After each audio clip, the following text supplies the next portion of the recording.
y agradecido a todos ustedes por estar presentes en una noche como esta, de una lluvia muy profusa, con lo cual constituye, digamos, una especie de sacrificio estar aquí. Vamos a tener una charla con el profesor Carlos Weinman, del que vamos a hacer una breve reseña de su currículum, que es mucho más extenso de lo que voy a leer ahora, y la charla, como todos ustedes saben, va a versar sobre los tres muros de Donald Trump, porque la situación internacional, fundamentalmente la situación de los Estados Unidos, afecta no solamente al hemisferio, nosotros somos un país del hemisferio americano, sino también a la política de todo el mundo, básicamente en un momento donde tenemos una relación compleja con China por parte de los Estados Unidos y con la Unión Europea, e inclusive dentro de los Estados Unidos y su relación con lo que es un caso que no te pregunté, la relación con López Obrador a partir de ese tema de los nuevos triunfos en México, ¿no? Bueno, el doctor Carlos Weinman obtuvo su doctorado en Sociología en la Universidad de Harvard en 1977, es profesor emérito de Sociología y Estudios Internacionales de la Universidad de California en San Diego y director asociado del Centro de Estudios Ibéricos y Latinoamericanos. Es un sociólogo político comparativo que fue profesor visitante de Yale, Stanford, el Instituto de Investigación para la Paz en Oslo, la Universidad Central de Barcelona, la Universidad de Tela en Buenos Aires, la Universidad de Buenos Aires, el Instituto March de Madrid, la Fundación Ortega y Gasset también en Madrid, la Escuela de Posgrado IBEI de Barcelona, el Instituto Truman en la Universidad Hebrea de Jerusalén, la Universidad de Tel Aviv y el Instituto Kellogg de Estudios Internacionales en la Universidad de Notre Dame. También fue miembro de la lista de especialistas senior de Fulbright. Actualmente está a cargo del programa Visiting Scholar en SINAS. Yo creo que más presentación no es necesaria, tantas veces ha venido, ha sido tan amable con nosotros, que bueno, esperamos esta charla. Algunos de ustedes me han soportado antes, así que saben de qué se trata. Bueno,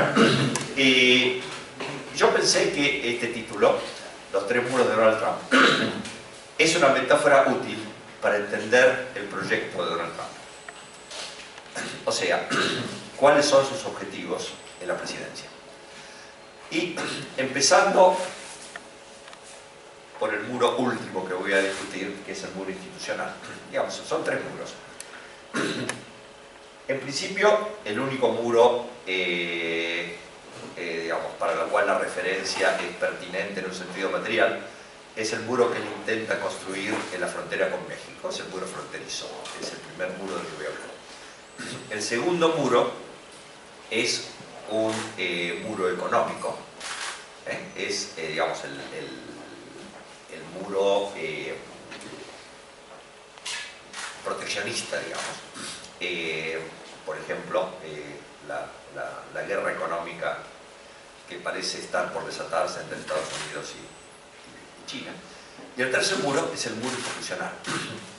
Es el muro de controles institucionales que rodean al Poder Ejecutivo, de acuerdo con la Constitución norteamericana, digamos, que pone al Poder Ejecutivo bajo el control del Poder Legislativo y la supervisión del Poder Judicial. Y este es un muro que Trump intenta derribar. Modo que lo que espero poder mostrarles a ustedes es que su intento de derribar el muro constitucional, empezando desde el final, refleja su concepción de la democracia, que es plebiscitaria y no liberal. El muro proteccionista, digamos, el muro económico, altas barreras tarifarias, etc., revela otra dimensión de su proyecto, de su mentalidad, que es el alto nacionalismo, un alto grado de nacionalismo económico. Y el muro fronterizo refleja su posición ante la política internacional, que es básicamente aislacionista. De modo que democracia plebiscitaria, un alto grado de nacionalismo económico, proteccionismo y aislacionismo en política exterior, estos tres aspectos muestran, creo yo, capturan bastante bien el proyecto de Donald Trump. Entonces, comencemos con el muro fronterizo con México. Digamos, Trump como aislacionista en política exterior. Básicamente, el aislacionismo, como ustedes saben o como se imaginan, es la posición según la cual el mundo exterior es visto más como una amenaza o una fuente de perjuicios, más que como una oportunidad en los planos tanto económicos como estratégicos, ¿cierto? Una oportunidad para la proyección del poder estratégico del país y su expansión económica. O sea, el sistema mundial es algo de lo que hay que protegerse. La metáfora que captura esto en el idioma inglés es la idea de Fortress America, o sea, construir una muralla alrededor del país para protegerse de los males que vienen del exterior. Esta posición ideológica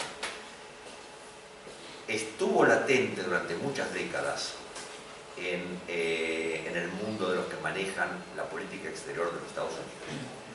Pero desde el periodo de entreguerra no es dominante. O sea, desde el periodo de entreguerra había un poderosísimo impulso aislacionista en la política exterior norteamericana. Por eso la entrada de Estados Unidos en la Segunda Guerra Mundial fue un proceso político complicado. Estados Unidos recién entra en la Segunda Guerra Mundial con el ataque de Pearl Harbor.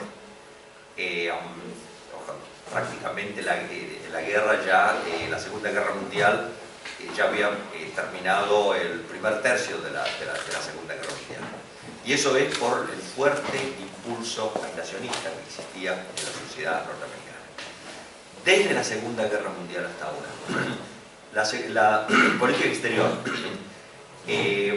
mostró una alternancia de dos enfoques.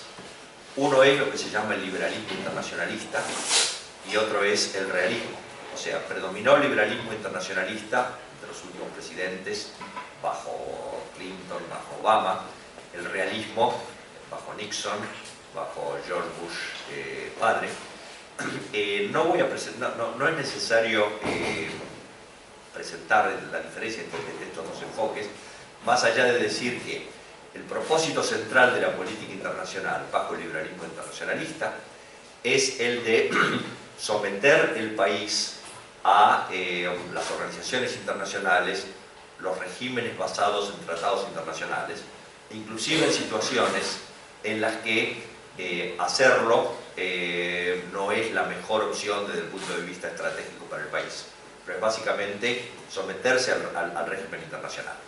Mientras que bajo el realismo, el objetivo central de la política exterior es maximizar los intereses estratégicos, más allá de cualquier contenido ideológico, y tomar distancia en relación con las organizaciones internacionales. Pero lo que comparten el liberalismo internacionalista y el realismo es la posición según la cual el país debe involucrarse muy fuertemente en el mundo. O sea, es lo opuesto del aislacionismo, que ve al mundo básicamente como una fuente de problemas de los que hay que protegerse.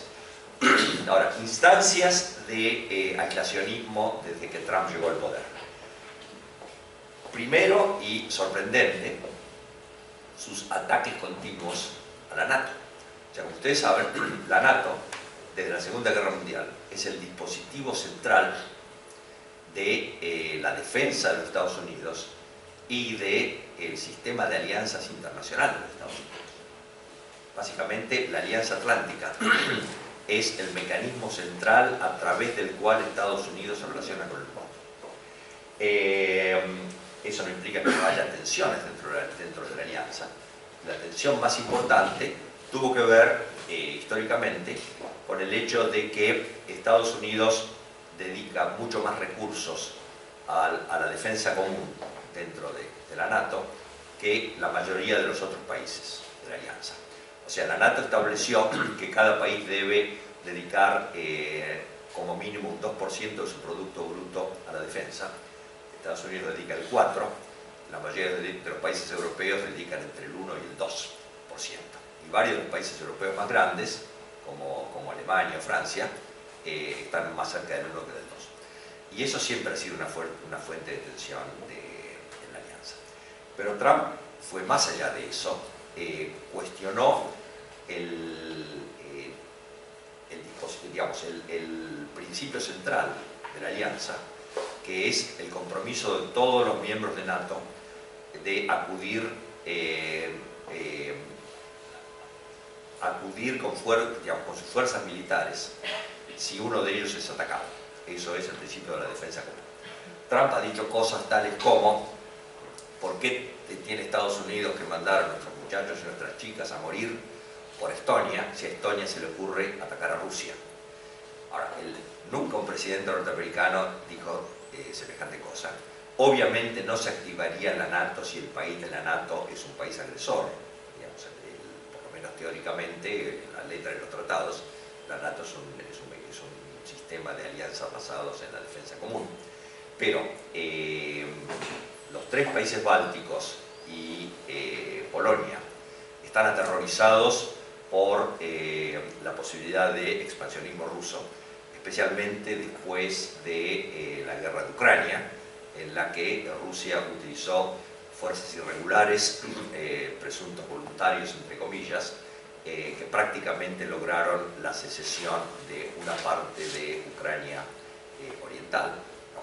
Los polacos o los lituanos, etc., esperan que en cualquier momento a Rusia se le ocurra hacer algo parecido con su territorio, porque el objetivo declarado del régimen de Putin es la reconstitución de lo que fue el Imperio Soviético. De modo que estas declaraciones de Trump provocaron muy fuertes tensiones en la NATO, especialmente en su segmento más oriental. En segundo lugar, Trump decidió la retirada de las tropas norteamericanas de Afganistán y Siria, lo cual es una decisión bastante cuestionable desde el punto de vista estratégico, considerando los intereses norteamericanos ni siquiera en el largo, sino en el mediano plazo.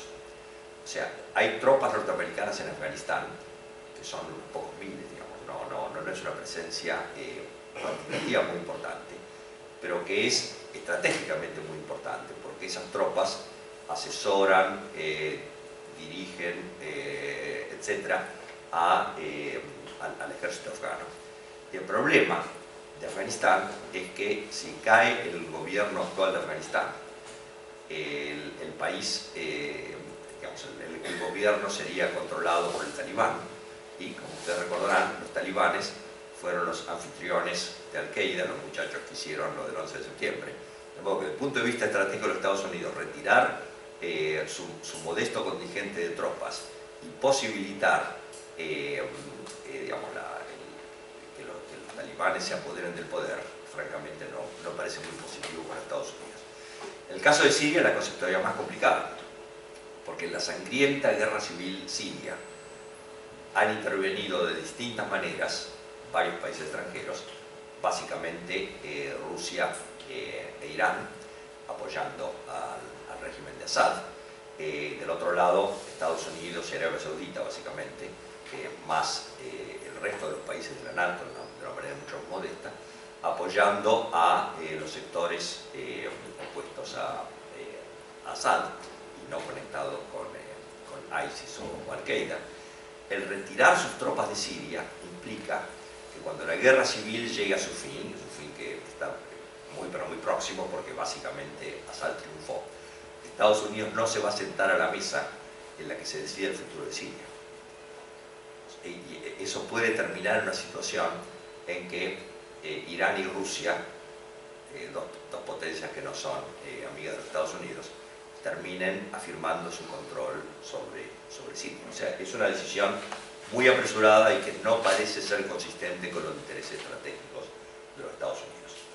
Y el último ejemplo es la retirada de Estados Unidos del acuerdo con Irán, el acuerdo de 2015, que limitaba o congelaba el programa nuclear de Irán a cambio de un levantamiento de sanciones comerciales y financieras hacia Irán por parte de los países occidentales.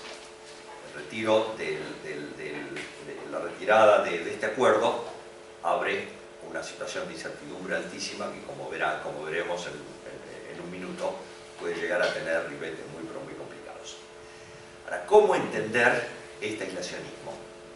Ustedes me dirán, bueno, vos decís que el objetivo en política exterior es aislarse del mundo. Bueno, ¿cómo explicás situaciones de intervención abierta, tales como clarísimo intento de intervenir en Venezuela? O sea, si Estados Unidos, digamos, si la política exterior es aislacionista, ¿qué es lo que está haciendo Trump? Prácticamente involucrando a los Estados Unidos en el derrocamiento de Nicolás Maduro. ¿Y cómo explicás decisiones que son muy extrañas en un aislacionista? O, por ejemplo, que el gobierno de Estados Unidos reconoce a Jerusalén, todo Jerusalén, no Jerusalén occidental, como la capital de Israel. O sea, ¿por qué un aislacionista haría esas cosas? Y la respuesta es que tanto el aislacionismo como estos aparentes casos de intervención reflejan la motivación central de Trump en política exterior, que es satisfacer los intereses o las expectativas de grupos específicos en el núcleo duro que lo apoya. O sea, lo que se podría decir de Trump en política exterior es lo que Kissinger decía de Israel en la década de los 70, cuando, frustrado en sus intentos de llegar a un tratado de paz entre Israel y Egipto, Kissinger dijo sobre Israel: este país no tiene política exterior, toda la política es interior, toda su política es interior. Y eso es exactamente lo que pasa en Estados Unidos. O sea, la designación de Jerusalén, de todo Jerusalén, no únicamente de Jerusalén occidental, como la capital de Israel, satisface un ala muy importante de su coalición, que es el voto evangélico. O sea, el núcleo duro del apoyo a Trump son tres grupos. La clase obrera, que se siente vulnerable ante la globalización, el voto evangélico y un grupo mucho más pequeño, digamos, cuantos centenares de personas, pero que tiene muchísima influencia política, que es los halcones en política exterior, digamos, que opinan y hacen proyectos de investigación, etcétera, y que trabajan en think tanks, universidades, etcétera. La decisión sobre Jerusalén tiene como objetivo satisfacer al voto evangélico. La decisión sobre Irán tiene como objetivo satisfacer a los halcones en política exterior, que consideraban que el acuerdo con Irán era extraordinariamente deficiente. El argumento muy rápidamente es este. Ese acuerdo congelaba el plan nuclear de Irán, pero no incluía dos áreas de la política exterior, militar y exterior iraní, que son muy cuestionables desde el punto de vista de los intereses de los países occidentales y sus aliados en la región. En primer lugar, el programa misilístico de Irán continuó viendo en popa, y que incluye no solamente misiles de media distancia que pueden llegar a atacar a Arabia Saudita y Israel, sino también misiles de larga distancia que potencialmente podrían llegar a Europa o a Estados Unidos. En segundo lugar, y más importante que esto, el apoyo de Irán a ejércitos irregulares que representan sus intereses en distintos lugares del Medio Oriente. Las milicias chiitas en Irak, Hezbollah en el Líbano, Hamas y Islamic Jihad en Gaza, y los Houthis en Yemen. O sea, más o menos como hizo Putin en Ucrania Oriental, Irán organizó prácticamente estos grupos, los entrena, los financia y dirige sus operaciones estratégicas y tácticas. De modo que mucha gente planteó en Estados Unidos y también en Europa Occidental y en Israel, el acuerdo con Irán debería haber incluido, a cambio de las sanciones económicas y comerciales, un compromiso de Irán de congelar su programa misilístico y detener su apoyo a estos grupos paramilitares. Sin embargo, lo que planteaban los europeos cuando Trump empezó a plantear hay que irse de este acuerdo, hay que mantener el acuerdo y negociar con Irán los otros dos temas a cambio del levantamiento de sanciones adicionales, porque había sanciones comerciales y financieras que seguían en pie. O sea, en vez de liquidar este acuerdo, hagamos acuerdos adicionales. Y el sector en control del gobierno en Irán, que es el que dirige el presidente Rouhani, en principio no se negaba a negociaciones ulteriores. Tienen que recordar que el gobierno de Irán no es homogéneo, no es monolítico, hay básicamente dos facciones.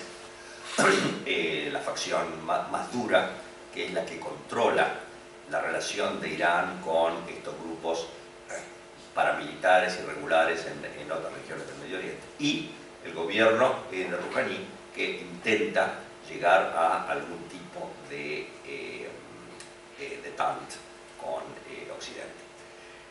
Muy bien. De modo tal, ahora, en el caso de Venezuela, lo que explica el intervencionismo de Trump es una cuestión simplísima de política exterior.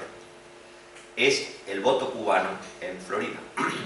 Florida es un estado muy grande en términos de población y es un estado en el cual no existe una mayoría estable, demócrata o republicana. Es lo que se llama un swing state, un estado que puede bandearse en las elecciones en un sentido o en el otro. Ustedes tienen que recordar que cómo funciona el sistema electoral en los Estados Unidos. El presidente no se elige por voto popular, sino por voto en el colegio electoral. Y cada estado manda al colegio electoral tantos electores como la suma de senadores y diputados de ese estado. Y en casi todos los estados, en 48 de los 50, el principio que rige es winner take all.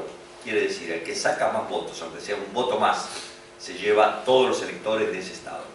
De modo que ganar las elecciones en Florida es extraordinariamente importante. Y para el voto cubano, que los cubanos votan de manera muy disciplinada, la acción en Venezuela es de una importancia esencial, porque ellos piensan que el petróleo que Venezuela le da a Cuba tiene una importancia central para la supervivencia del régimen cubano. Accesoriamente, en Florida también importa, porque hay un voto judío muy grande y el reconocimiento de Jerusalén como la capital de Israel satisface al núcleo más radical del lobby pro-Israel. De modo que estas dos acciones realmente se explican por las necesidades internas, y romper el acuerdo con Irán satisface a los halcones en política exterior. Ahora bien, para un país del tamaño de los Estados Unidos, con la importancia económica y estratégica de los Estados Unidos, el aislacionismo en el mediano plazo muy rápidamente tiene consecuencias muy negativas. Y eso lo estamos viendo en los desarrollos en los últimos días en las relaciones entre Estados Unidos e Irán. Irán respondió a la retirada de Estados Unidos del acuerdo nuclear, primeramente diciendo que ellos iban a seguir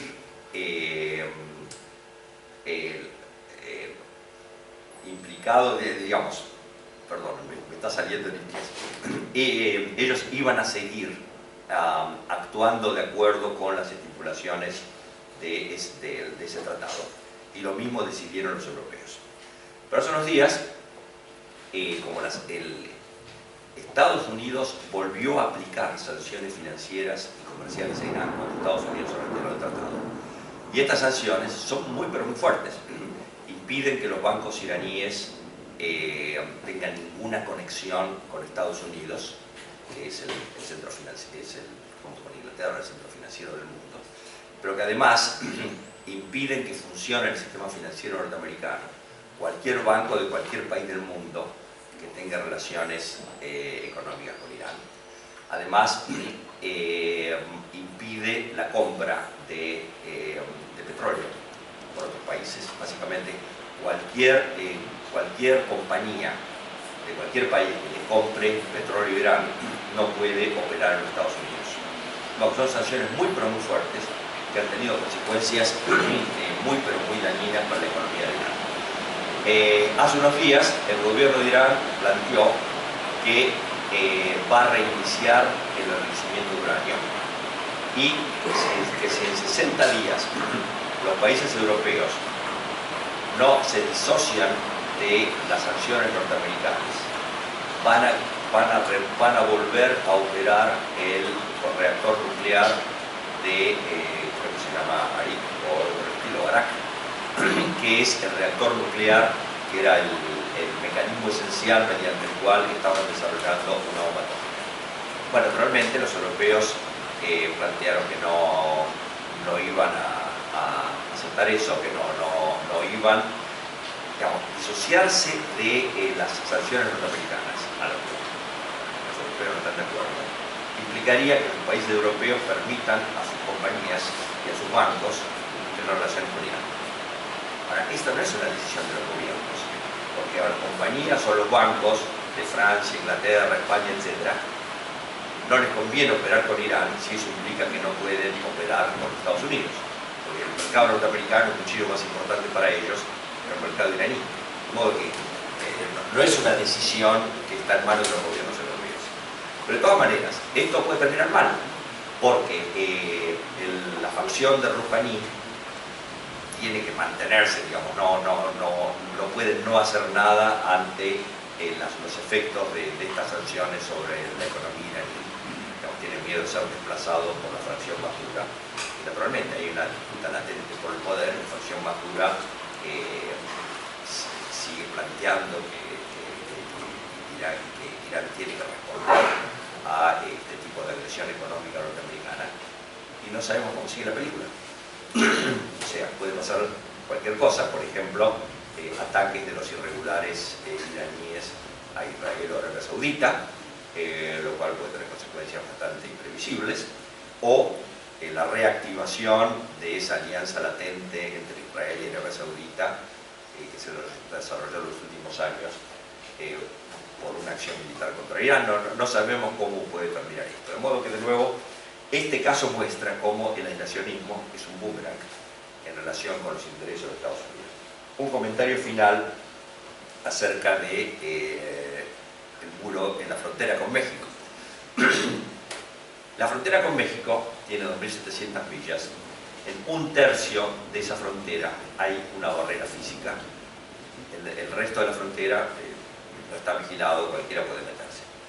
Ahora, el 90% de los inmigrantes ilegales que entran por esa frontera, que son mexicanos o centroamericanos, es gente que escapa de la pobreza, que escapa de la violencia, especialmente en América Central, y que buscan trabajo en Estados Unidos.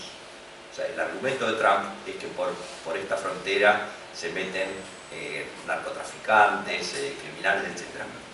No se aplica, y esto es obvio, a la mayoría aplastante de los inmigrantes ilegales que se meten por esta frontera. Pero es verdad que habrá un pequeño porcentaje de narcotraficantes, de criminales, especialmente de las bandas criminales de El Salvador, los llamados las bandas de delincuentes juveniles, son muy activas en El Salvador.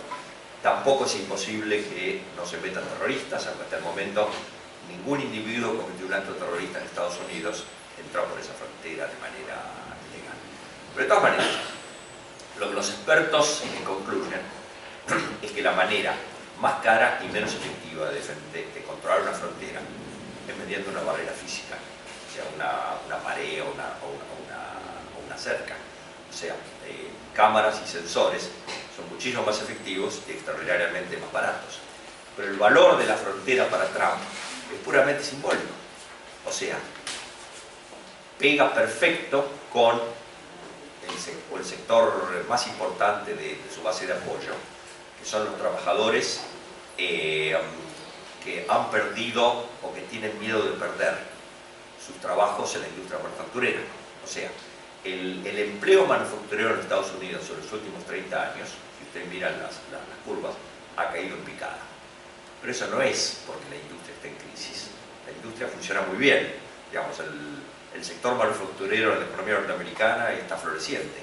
Lo que disminuye es el empleo y no por la globalización, como plantea Trump y como cree el común de la gente, sino por la revolución tecnológica. O sea, los economistas serios que han estudiado esto concluyen que 2 de cada 3 puestos de trabajo perdidos en la industria manufacturera son la consecuencia de la digitalización, robotización, etcétera, distintos aspectos de la revolución tecnológica. Únicamente 1/3 se pierde como consecuencia del comercio internacional, por ejemplo, digamos, el fantasma que agita Trump, los chinos que nos exportan productos más baratos que los que nosotros producimos, o estos mexicanos que vienen dispuestos a trabajar por chauchitas y le quitan los puestos de trabajo a los trabajadores norteamericanos. De modo que la cuestión del muro pega muy pero muy bien con su base, el sector obrero de su base, que lo ven como una manera de impedir que vengan estos mexicanos a competir con nosotros en el mercado de trabajo. Eso es básicamente la importancia simbólica de ese muro. Bueno, en el último presupuesto, Trump hizo una cosa que no había hecho nunca hasta ahora, y acuérdense que estamos en un año de la campaña presidencial. Introdujo en el proyecto de presupuesto que envió al Congreso una partida, creo que de 5,7 billones de dólares para construir su muro. Y eso fue rechazado por la Cámara de Representantes, que es la que vota sobre el presupuesto. Entonces Trump hizo algo que ningún presidente norteamericano había hecho antes, y que esto tiene que ver con lo que planteé antes sobre el muro su intento de derribar o debilitar los muros institucionales que cercan a la presidencia. Declaró la emergencia nacional, que es algo que permite al presidente cambiar, usar partidas, digamos, usar otra partida del presupuesto para propósitos específicos que el presidente determine. Ahora, hubo muchas situaciones en las que los presidentes norteamericanos declararon la emergencia nacional, pero siempre eran situaciones en las cuales el gobierno y la oposición coincidían en que se trataba de una emergencia genuina. Por ejemplo, después del 11 de septiembre, George Bush declaró la emergencia nacional porque necesitaba fondos para tomar medidas defensivas ante el terrorismo, ¿cierto? Ahora, en este caso, no solamente la oposición, sino un sector del propio Partido Republicano considera absurdo declarar la situación de la frontera con México como una situación que requiere una declaración de emergencia nacional. Las 2 cámaras del Congreso sacaron declaraciones estableciendo que no hay una emergencia nacional en relación con esa frontera. Y en el caso de la Cámara de Representantes, que está controlada por el Partido Demócrata, eso no es una sorpresa.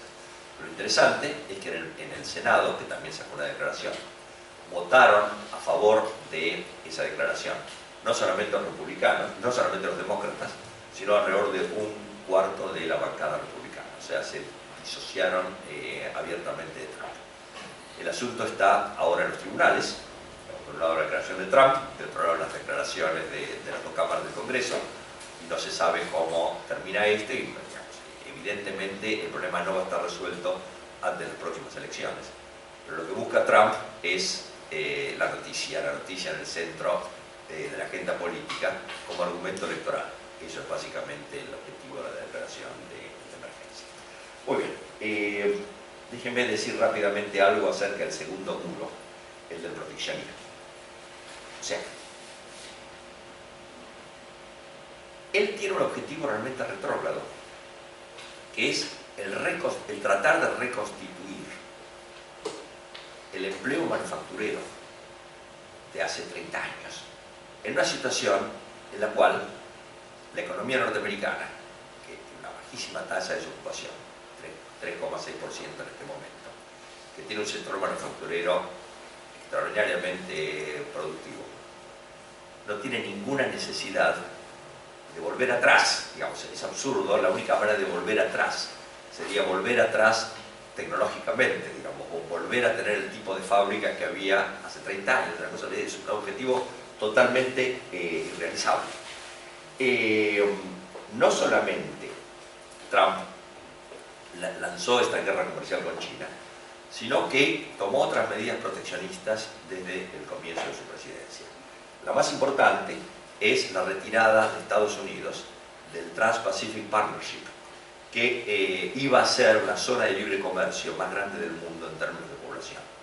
Es una zona de libre comercio que involucraba a Estados Unidos, una cantidad muy grande de países asiáticos, sin China, y los países del Pacífico y de América Latina. Estados Unidos se retiró, el proyecto continúa sin los Estados Unidos, ahora se incorporó China, y el Trans-Pacific Partnership, con otro nombre, va a terminar siendo la zona de libre comercio más grande del mundo sin los Estados Unidos y con China como el país central en términos económicos. También planteó que quería retirarse de NAFTA, que es el Tratado de Libre Comercio de Estados Unidos, Canadá y México. De nuevo, un objetivo realizable, irrealizable, porque las cadenas de valor entre estos tres países están tan imbricadas que es imposible disolverlas. O sea, Estados Unidos ni Estados Unidos ni otros países pueden retirarse de NAFTA.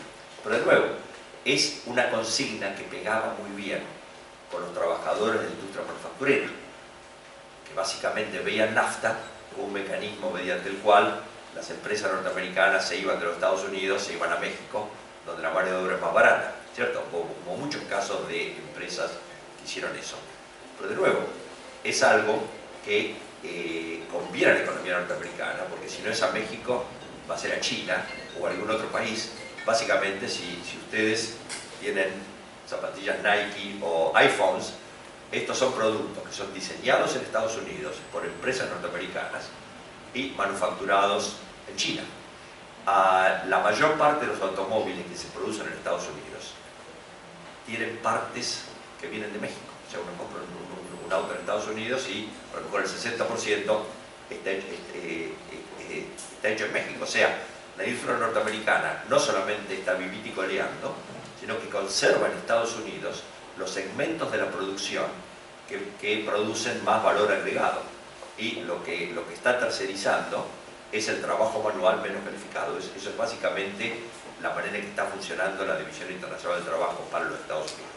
De modo que la renegociación, digamos, el irse de NAFTA hubiera sido una imposibilidad absoluta. Lo que terminó haciendo es renegociando NAFTA y un producto con un producto final que terminó siendo muy parecido al NAFTA anterior, pero Trump lo presenta como un tratado que mejora muchísimo los intereses de la clase trabajadora. Pero lo más importante que ha hecho en relación con el proteccionismo es el lanzar esta guerra comercial con China. O sea, ya puso aranceles del 20-25% a una gran parte de las importaciones chinas, eso lo hizo al comienzo de su presidencia. Y ahora amenaza con poner aranceles a una cantidad mayor de productos. Hay una negociación en curso entre los dos países y Trump ha amenazado con, por mañana, viernes, establecer esos aranceles si hasta entonces no se ha llegado a un acuerdo total entre los dos países. O sea, está utilizando, como decíamos antes, el tipo de estrategias de negociación que corresponden a su experiencia anterior como desarrollador inmobiliario. Digamos, ese es el tipo de estrategias que se usan cuando uno compra o vende una casa o un terreno. Digamos, yo te hago esta oferta, si no la tomás, la saco de la mesa. Digamos, es el tipo de estrategias agresivas que él usa, que son totalmente inconducentes por una relación comercial entre los dos países, que es una relación de interdependencia. Porque Estados Unidos y China en el plano comercial no son adversarios, son socios interdependientes. Porque cada uno de estos países es un mercado importantísimo, o el más importante, para el otro. Además, China es un mercado de central importancia para las inversiones extranjeras de los Estados Unidos. Los Estados Unidos son un mercado tecnológico de importancia central para China. O sea, los dos países están interesados en fortalecer sus vínculos comerciales y no transformar esto en una guerra comercial. De modo que no se sabe cómo va a terminar esto, pero es clarísimo que lo peor que puede pasar para los dos países es elevar barreras tarifarias que inhiban el comercio, porque obviamente los chinos no son tontos, si Trump impone estos nuevos aranceles, los chinos van a responder como respondieron ante la primera oleada proteccionista, que poniendo aranceles a las importaciones de los Estados Unidos.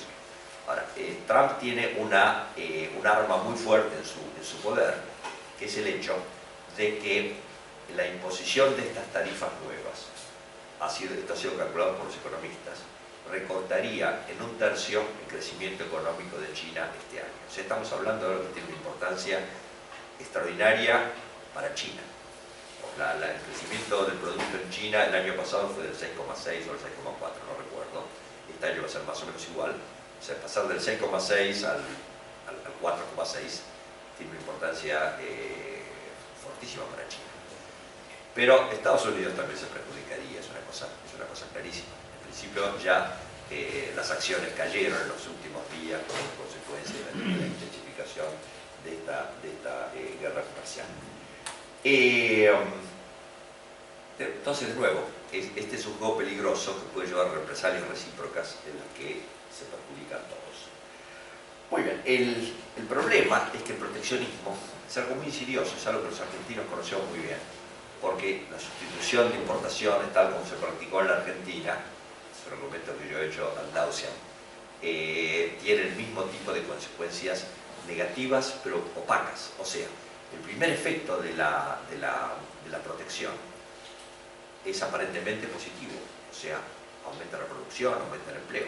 O sea, si Trump realmente aplicara estas nuevas tarifas proteccionistas, estoy seguro que va a incrementarse el empleo manufacturero en Estados Unidos, porque muchos productos que hasta el momento se importan de China van a empezar a producirse en Estados Unidos porque se podrían hacer más baratos en Estados Unidos.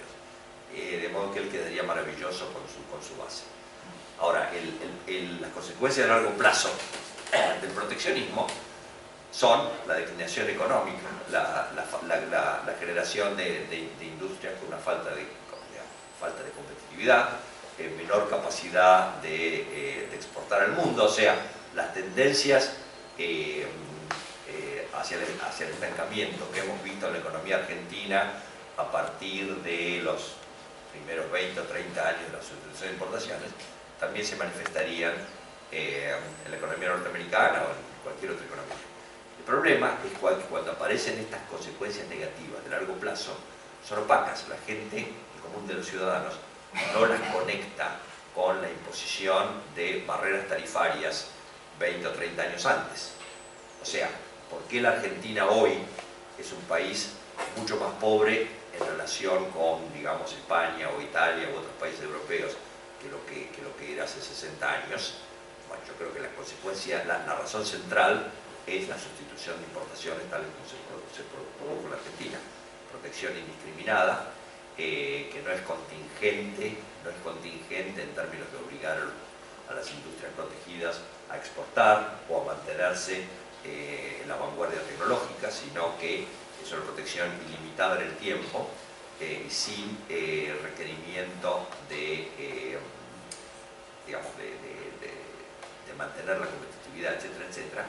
Cuando 30 años después el país es más pobre, a nadie se le va a ocurrir, el común de la gente que anda por la calle, esta es la consecuencia del proteccionismo que establecimos hace 30 años. O sea, el proteccionismo es algo muy insidioso. Bueno, no se sabe cómo sigue esta película. Por último, la democracia plebiscitaria, digamos, el tercer muro al que me quiero referir, es el intento de Trump de debilitar o derrumbar las barreras que estableció la Constitución liberal y republicana de los Estados Unidos a la expansión del poder ejecutivo sobre el resto del gobierno, o sea, la centralización del poder en manos del ejecutivo. Básicamente, la diferencia esencial entre la democracia republicana y la democracia plebiscitaria es que en la democracia republicana no hay un poder superior a los otros dos. Básicamente la idea es que el poder ejecutivo, el legislativo y el judicial son tres poderes coiguales que se regulan y controlan entre sí. Y en particular, un objetivo central del diseño institucional republicano es establecer controles sobre el Ejecutivo para impedir su avance sobre el resto del gobierno y sobre la sociedad. O sea, si ustedes leen Montesquieu, el federalista, etcétera, etcétera, el objetivo central es ese, es impedir la instauración de un régimen despótico. ¿Cómo se hace eso? Bueno, las decisiones las toma el Poder Legislativo, salvo en el caso de política exterior. Y el presidente simplemente ejecuta la decisión del Poder Legislativo, y hay un Poder Judicial independiente, que es el que arbitra si las leyes del Congreso son constitucionales o no, si los decretos del presidente son constitucionales o no. Digamos, es el poder de última decisión en términos de la constitucionalidad de leyes y decretos y acciones gubernamentales. Para la democracia plebiscitaria, que es la típica del populismo, el gobierno es básicamente el presidente o el que ejerce el poder ejecutivo. Puede ser Viktor Orbán, es el primer ministro de Hungría. Conti es el primer ministro de Italia. Pero la idea es que el titular del Poder Ejecutivo es el representante último privilegiado de la voluntad popular.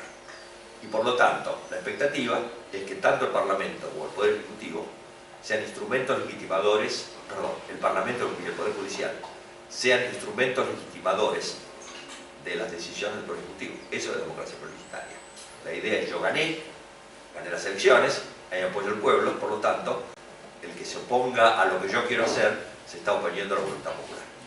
Y ese es el tipo de comprensión de la democracia que tiene Donald Trump, que no es muy distinta de la de Nicolás Maduro, que no es muy distinta de la de líderes populistas que hemos visto en Argentina y en otros países de América Latina.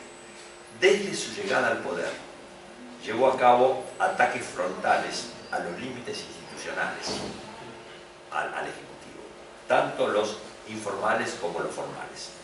Los informales se refieren a límites culturales. Algunos de ustedes pueden haber leído el libro de Levitsky y Goldblatt, Cómo mueren las democracias.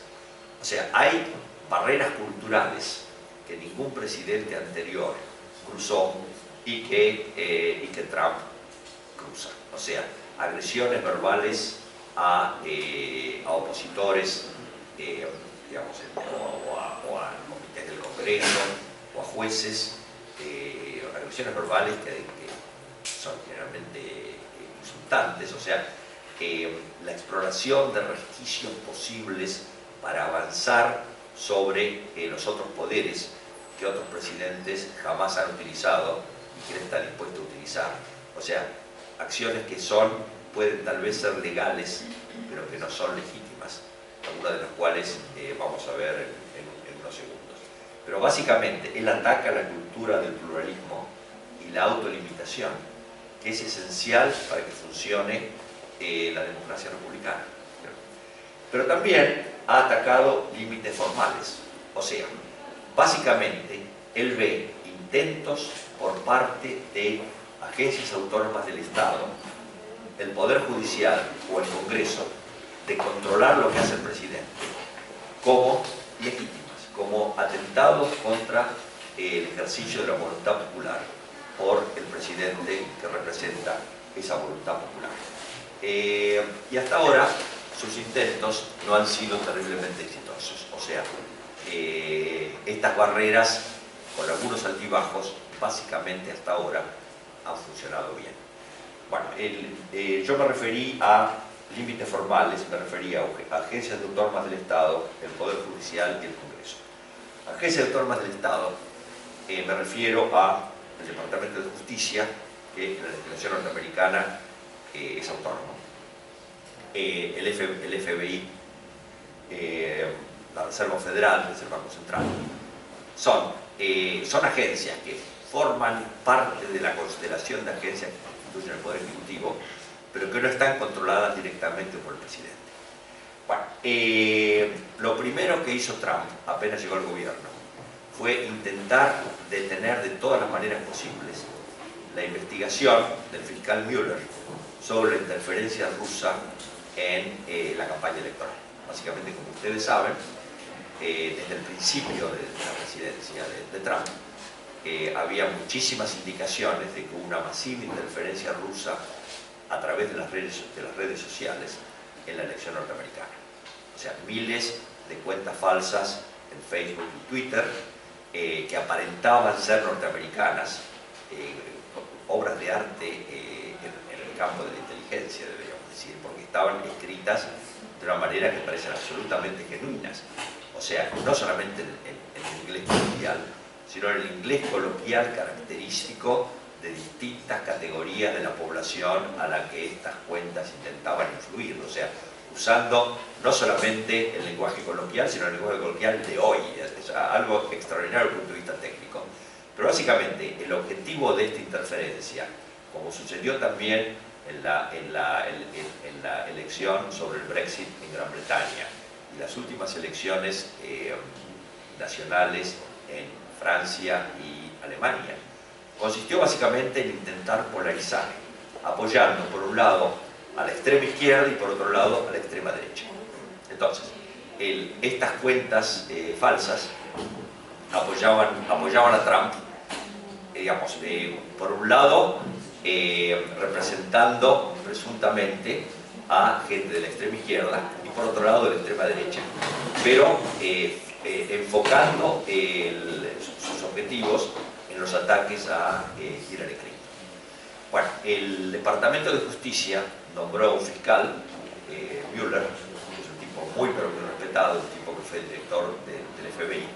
Desde el principio, Trump intentó bloquear esta investigación, prácticamente pidiéndole públicamente al que era su Attorney General, digamos, el secretario de Justicia, que limite o que inclusive detenga la investigación de Mueller, atacándolo porque el secretario de Justicia se recusó porque él había tenido alguna participación en la campaña electoral y por lo tanto no consideraba adecuado que él supervisara la investigación de Mueller, o que otro funcionario del Departamento de Justicia estuvo a cargo de supervisar a Mueller, pero Trump intentó torpedear esa investigación durante los 2 años que duró. Y sus objetivos no fueron realizados porque la investigación de Mueller terminó. Hubo un informe que se presentó hace un mes o 2 y es un informe, como veremos, es muy pero muy dañino para Trump. En relación con el FBI, también hubo una cosa divertidísima que desnuda la mentalidad de Trump.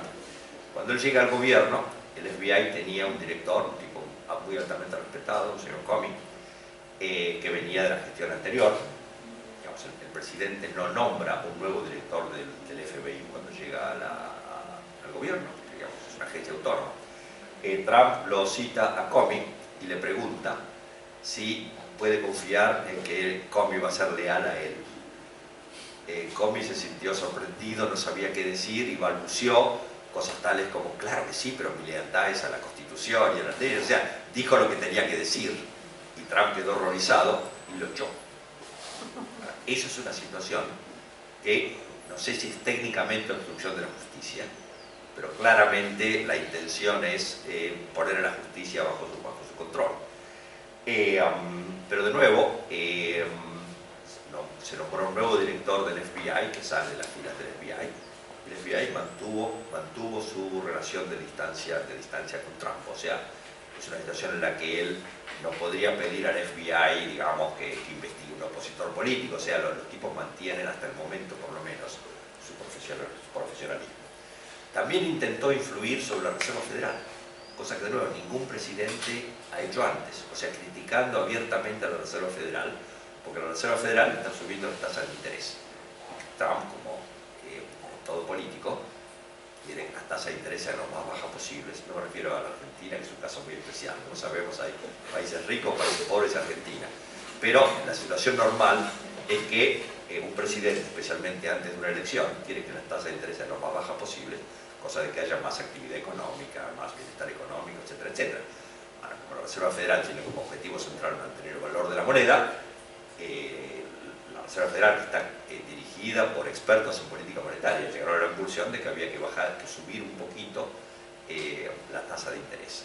Con lo cual, Trump los atacó, como hace siempre, de manera insultante, agresiva, a los líderes de la Reserva Federal, que hasta el momento no le han prestado ninguna atención y han continuado con su la niega.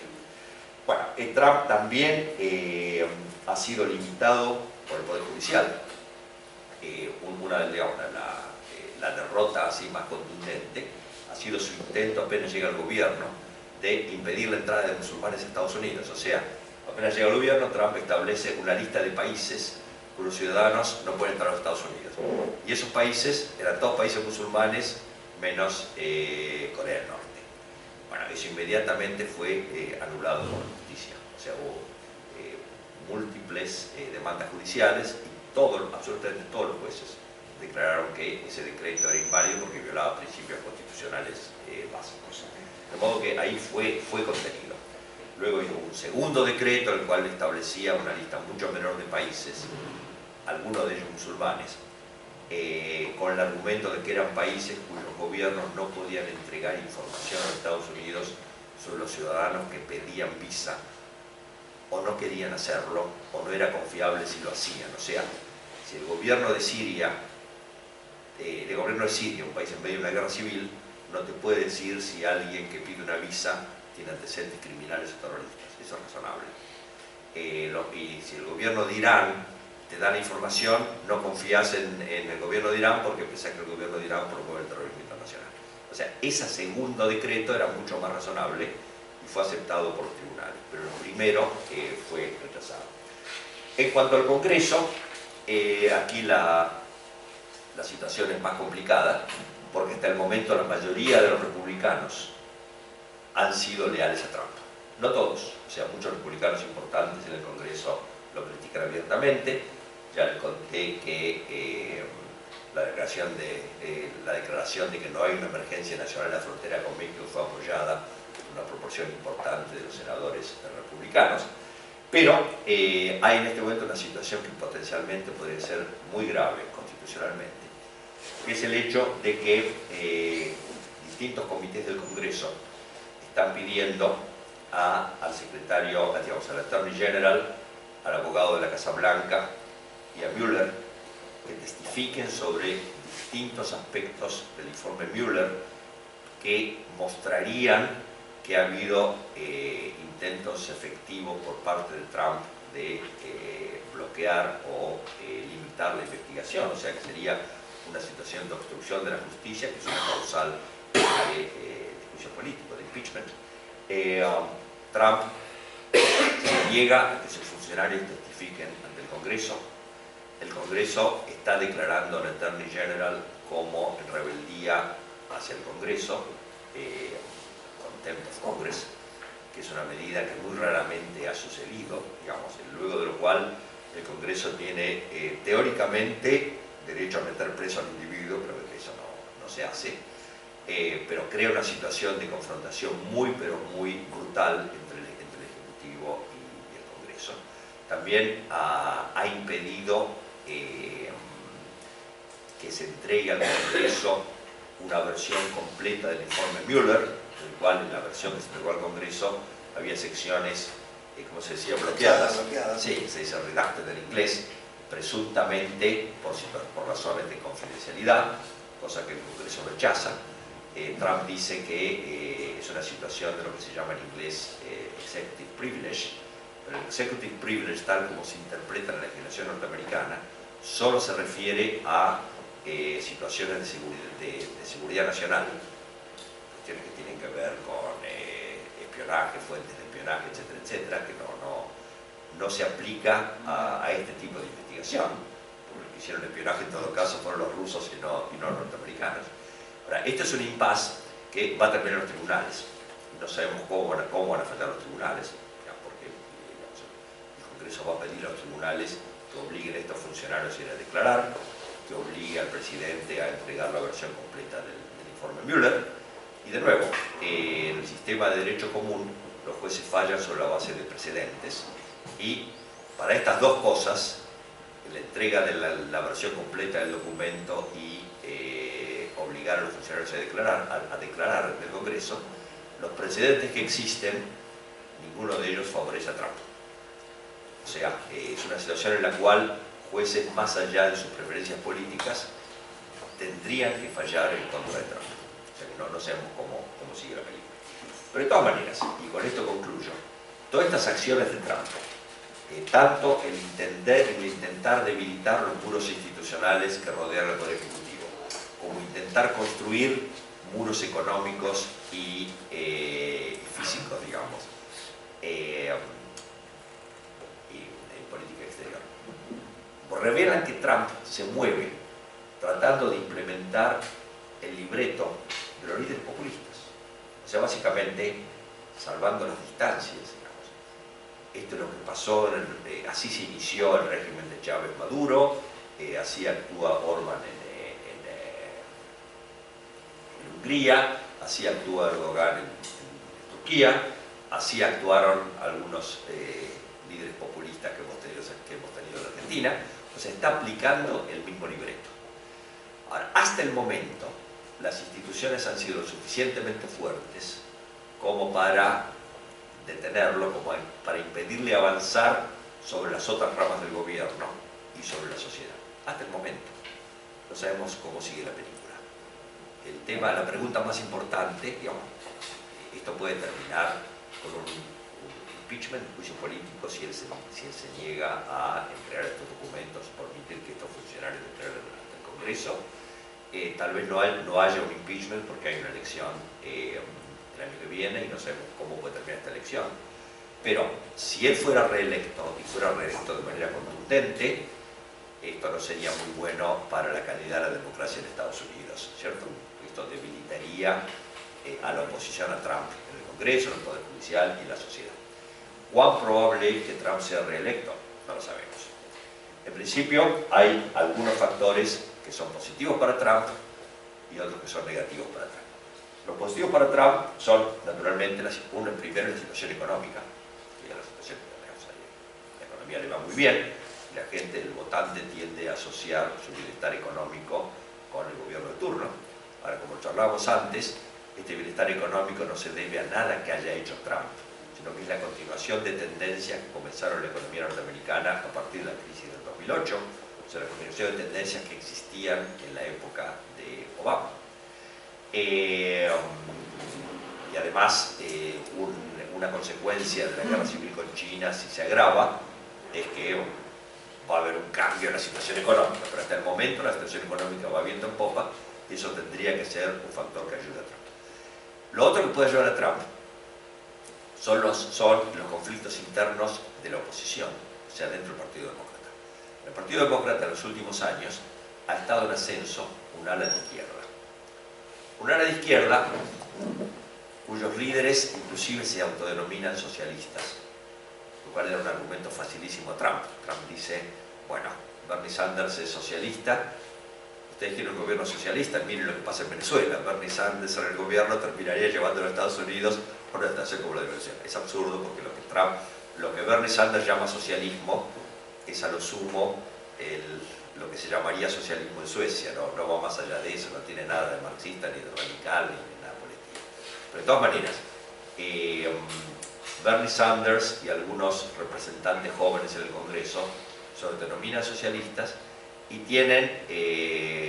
plantean objetivos, con algunos de los cuales yo personalmente estoy de acuerdo, pero que son políticamente contraproducentes y que le darían argumentos muy fáciles al Partido Republicano. O sea, básicamente esta gente está a la izquierda del votante mediano. O sea, si uno quiere ganar una elección en Estados Unidos, una manera así fácil de entender el electorado es que como el electorado argentino se divide en 3 tercios, ¿cierto? Y hay un tercio en el medio, que es el electorado independiente, al que hay que cautivar. O sea, los demócratas no ganan una elección solamente con el electorado demócrata, hace falta que un sector del electorado independiente vote a los demócratas. Y estos socialistas, entre comillas, del Partido Demócrata, están a la izquierda del votante mediano del sector independiente. Ninguno de estos 5 o 6 candidatos de izquierda, una muy prominente también es Elizabeth Warren, que no se dice socialista, pero tiene posición muy izquierda, va a terminar siendo candidato. O sea, el candidato que aparece como más fuerte en este momento es Joe Biden, que era el vicepresidente de Obama, que es un individuo que tiene posiciones que me parecen muy buenas, es un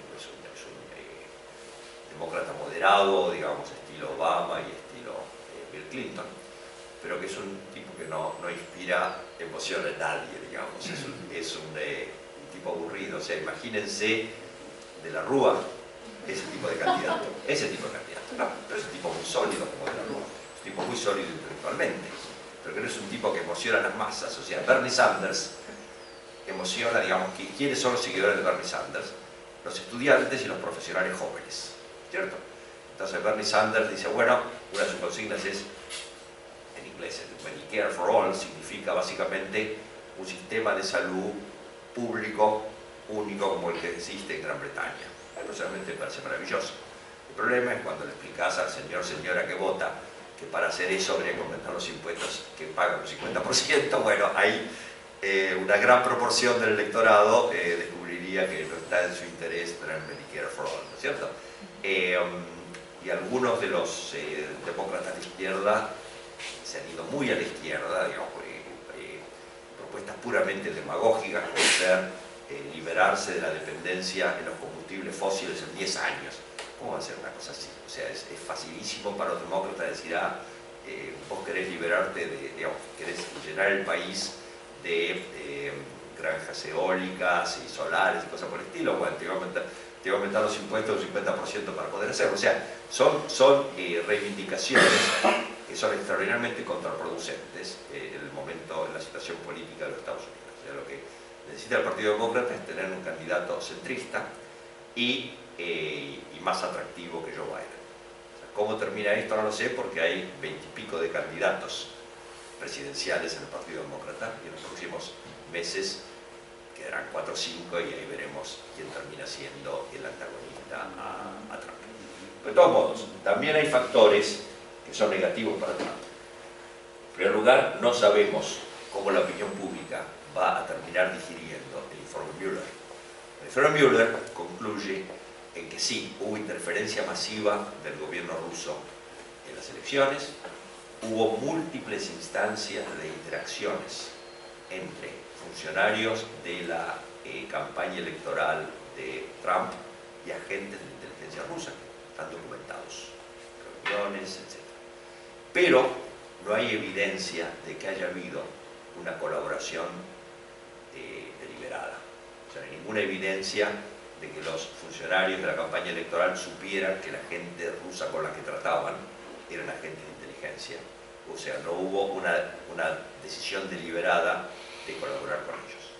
Ahora, ¿cómo la opinión pública va a terminar digiriendo las dos facetas del informe Mueller? No lo sabemos, pero podría terminar siendo negativo para Trump. Y por último, esta impas que describía antes entre la Casa Blanca y el Congreso, no sabemos cómo va a terminar. O sea, si Trump no se controla y agrava este conflicto, esto puede llegar a tener consecuencias negativas en el sector independiente de la opinión pública, o por lo menos en una proporción muy importante, digamos, el sector más educado, el sector que sigue más las noticias, el sector que sabe más acerca del funcionamiento del sistema político norteamericano. O sea, esto puede tener consecuencias negativas en ese sector del electorado. O sea que es una situación bastante abierta. De nuevo, lo que pasa en Estados Unidos termina afectando de una manera u otra al resto del mundo, de modo que es algo que tendríamos que seguir mirando cuidadosamente desde la Argentina. Muy bien. Muchas gracias.